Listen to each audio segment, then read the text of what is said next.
Assalamu alaikum and hi. In today's video, we are going to discuss about diseases of the lips or lip abnormalities.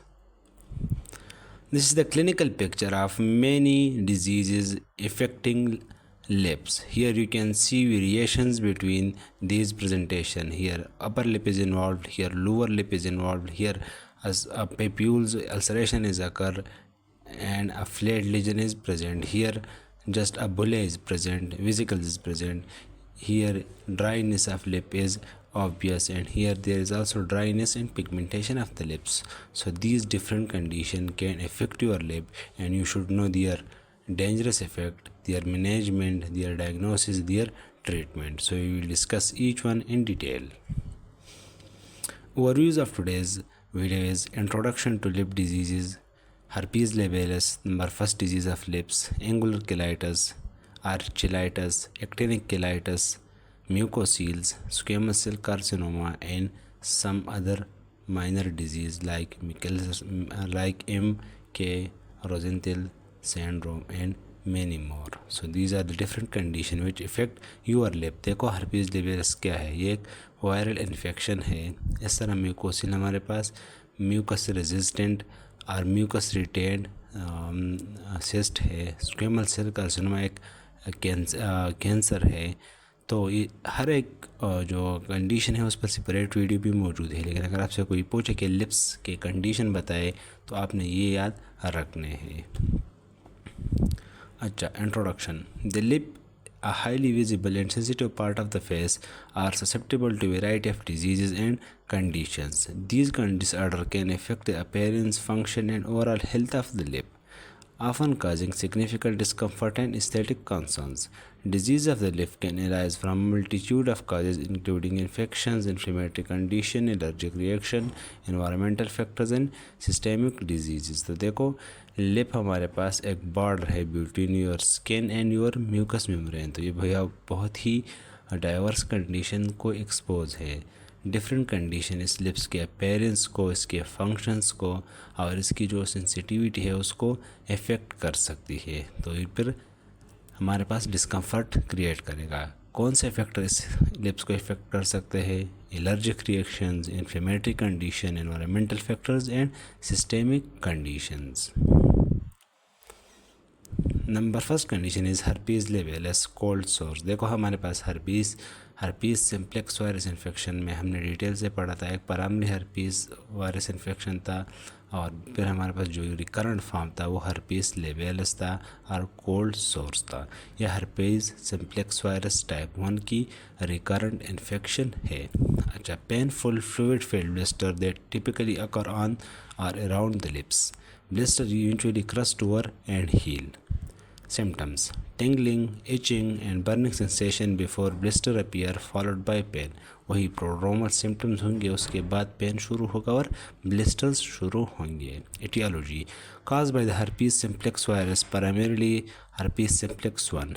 Recurrences can be triggered by stress, illness or sun exposure. जो primary infection है herpes simplex type 1 virus की, जब वो फिर latency में चला जाए तो फिर दोबारा एक्टिवेट होने में यानी herpes labialis की काजेशन में स्ट्रेस, इलनेस और सन एक्सपोजर रोल प्ले करता है. ट्रीटमेंट क्या है? क्योंकि ये एक वायरल कंडीशन है, वायरल इन्फेक्शन है, तो हमें एंटीवायरल मेडिकेशन ही देने हैं like acyclovir and valacyclovir to reduce severity and duration. Topical energetic for pain relief. तो पेशेंट की कंडीशन को देखना है. अगर वो पेनलेस है तो फिर एनेस्थेटिक की ज़रूरत नहीं होगी, लेकिन याद रख लो herpes labialis के लिए हमें एंटीवायरल थेरेपी देनी है अगर वो परसिस्टेंट हो. This is the clinical picture of herpes labialis. देखो हमारे pass on the surface of the tongue and around the tongue, on the surface of the lip and around the lip हमारे पास क्या बने हैं? सोर्स बने हैं, क्रस्टिंग हुई है. ये जो वाइट अपेयरेंस है ये पज फॉर्मेशन हुआ है. पहले हमारे पास विजिकल था, विजिकल फिर ब्रस्ट हुआ है, फ्यूज़ हुआ है और क्रस्ट और स्केप्स बने हुए हैं. Number second is angular cheilitis और cheilitis. रेड इन्फ्लेम्ड फिशर और cracks at the corner of the mouth. तो देखो जब angular means angle of the mouth, cheilitis means infection of lip. तो ये हमारे पास जो एंगुलर माउथ या कमिश्चर से वहाँ पर जो इन्फेक्शन हो जाए उसको हम एंगुलर किलाइटिस कहते हैं। Pain, irritation and sometime crusting और bleeding at the mouth corners. Multifactorial common cause include fungal infection. देखो एंगुलर किलाइटिस में सबसे जो इम्पॉर्टेंट काजेटिव एजेंट है वो हमारे पास एक फंगल इन्फेक्शन है और एक हमारे पास बैक्टीरियल इन्फेक्शन है। तो आपने याद रखना है बैक्टीरियल में हमारे पास स्टेफाइलोकोकस ऑरियस है। इसके अलावा न्यूट्रिशन डिफिशेंसीज भी रोल्स प्ले करते हैं, like vitamin B12 deficiency, specially iron deficiency and poor fitting denture. देखो पुअर फिटिंग डेंचर वो है डेंचर जिसकी वर्टिकल हाइट कम हो, मीन जो वर्टिकल हाइट हो उसकी कम हो तो जो एंगल ऑफ द माउथ है वहाँ पर फोल्ड्स बनेंगे और साइड प्रोवाइड करेंगे बैक्टीरियल और फंगल इन्फेक्शन को, और फंगल स्टे करेगी वहाँ पर, फंगल इन्फेक्शन फिर होगी। ट्रीटमेंट क्या है, देखो हमारे पास काजेटिव एजेंट फंजाई है और बैक्टीरियल है, तो हमने ये दोनों एंटीबैक्टीरियल और एंटी फंगल थेरेपी देनी है in the case of angular cheilitis. Addressing nutritional deficiencies and improving oral hygiene. अच्छा, बैरियर क्रीम्स में भी use to protect the areas. वही है हमारे पास जो क्रेसेस है या जो एरियाज है उसको प्रिवेंट करने के लिए हम क्रीम्स भी अप्लाई कर सकते हैं। Angular cheilitis, these are the angle of the mouth. यहाँ पर जब बैक्टीरियल इन्फेक्शन हो जाए या बैक्टीरिया यहाँ पर स्टिग्नेट हो जाए या फंजाई स्टिग्नेट हो जाए due to any abnormalities, so it will cause angular cheilitis or cheilitis। अच्छा, एक्टिनिक किलाइटिस वही भी लिप की इन्फेक्शन है, लेकिन यहाँ पर जो काज है लिप की इन्फ्लेमेशन है, लेकिन यहाँ पर जो काज है वो एक्टिनिक है, मीन्स सन है। Rough scaly and sometime white or grey patches on the lower lip. Angular cheilitis में हमारे पास angle of the mouth effect हो रहे थे, यहाँ पर all over the lower lip पर हो सकता है। ये often symptom asymptomatic but can cause discomfort and dryness.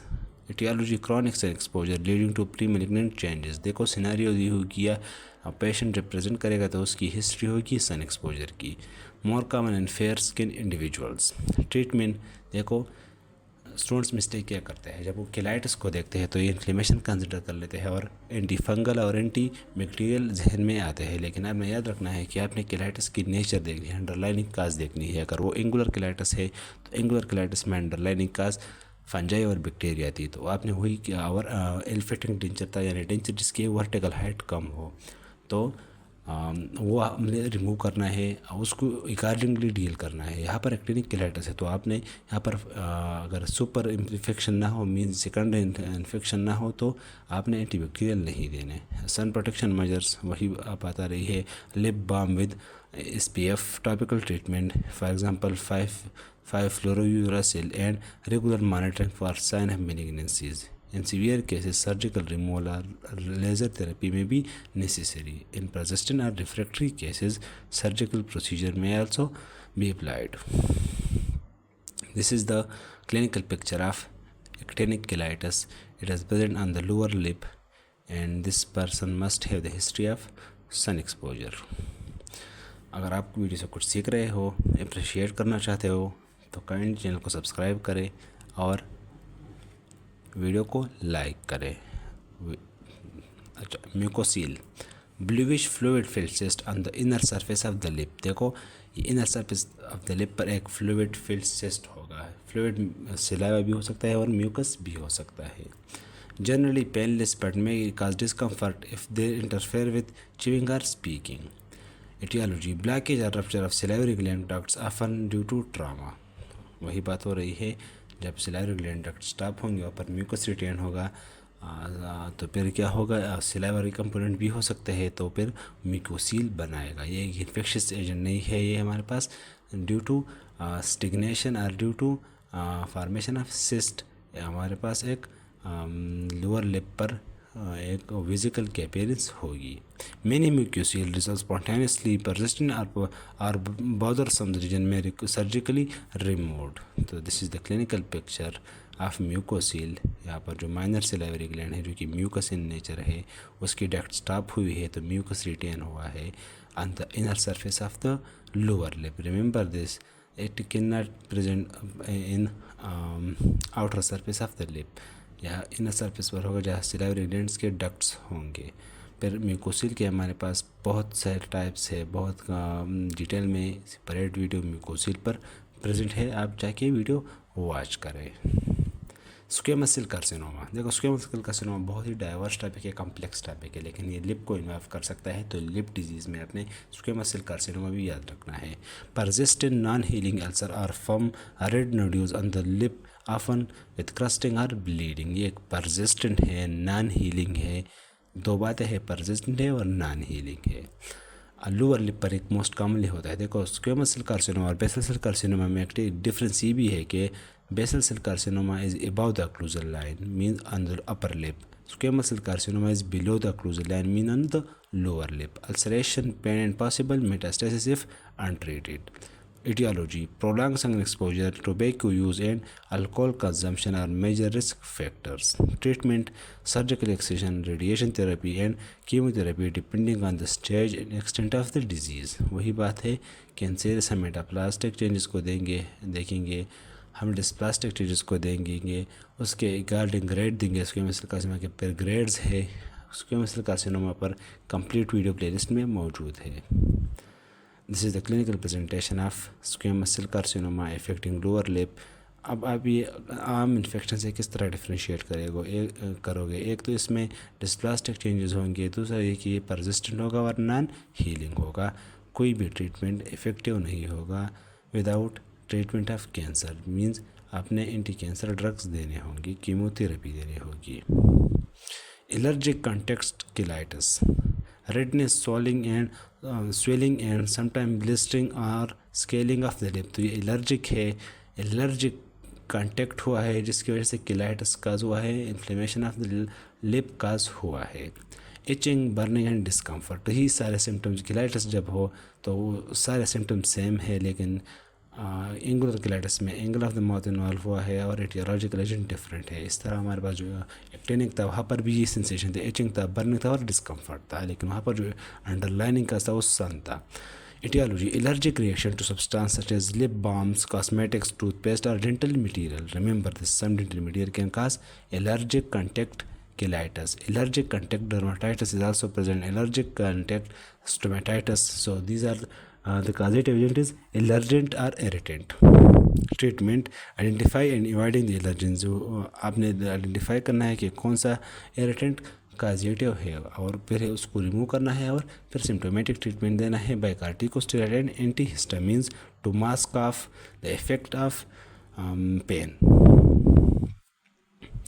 This is the clinical picture of allergic contact cheilitis. किसी चीज़ के साथ कांटेक्ट हुआ होगा, कोई अंडरलाइनिंग काज ज़रूर होगा, इरिटेंट ज़रूर होगा।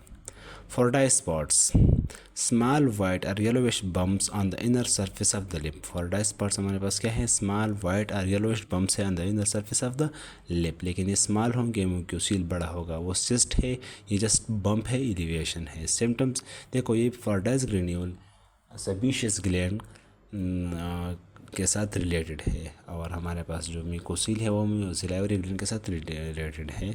Typically asymptomatic ectopic sebaceous gland that are harmless and non infectious. तो ये एक एक्टोपिक सेबेशियस ग्लैंड ही है जो कि हार्मलेस है और नॉन इन्फेक्शियस है।